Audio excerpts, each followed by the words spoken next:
And President Medvedev says the main reasons for the growing instability in Russia's North Caucasus lie within the region. His comments come after a sharp rise in violence, including Monday's devastating suicide bombing in Ingushetia, which left 25 people dead and more than 130 injured. Ekaterina Grachova now reports. Russia will step up measures to combat terrorism and extremism. Dmitry Medvedev made the announcement at today's conference with members of the State Security Council.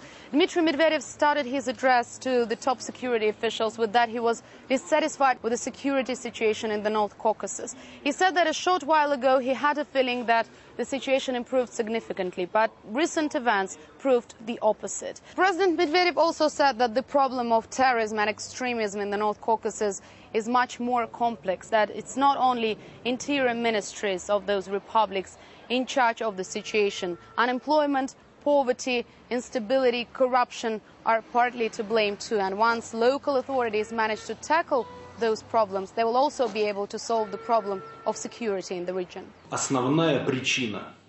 Conditions for the development of racketeering and religious extremism came after the collapse of the Soviet Union. And its roots are in our living conditions, in unemployment, poverty, in clans that do not care about the people and are only busy with splitting cash between them, fighting between each other, and in corruption that is spread widely within our law enforcement authorities.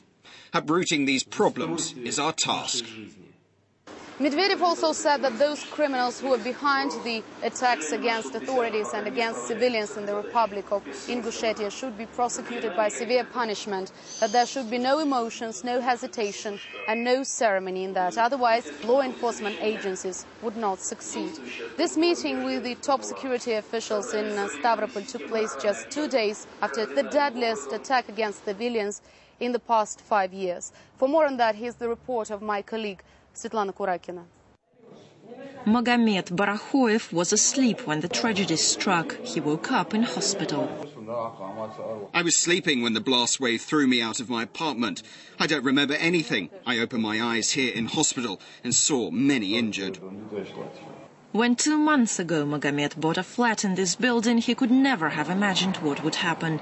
The apartment block was severely damaged in Monday's blast when a truck packed with explosives plowed into the gates of the local police headquarters.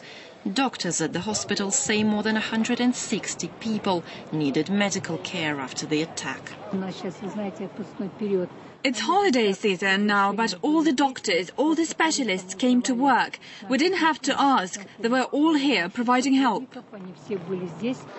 Some patients had to be taken to nearby cities. 9 of the most severely injured were flown to Moscow for treatment. But some in Nazran are still looking for their loved ones. He was on duty that morning. We can't find him. It was the deadliest strike in Ingushetia since 2004 and the latest in a spate of violence that's shaken the republic in the past few months.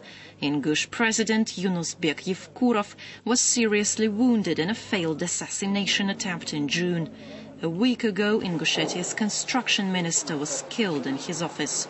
Ingush officials blamed Monday's attack on militants angered by recent security sweeps in the region. Local police are said to have been tipped off about Monday's blast, but failed to prevent it. In a security shake-up after the attack, President Medvedev fired Ingushetia's interior minister. The authorities have vowed to take steps to ensure stability in the republic. As Ingushetia continues to mourn the victims, the shock from the bloody attack is set to reverberate for far longer. Svetlana Kurakina, RT.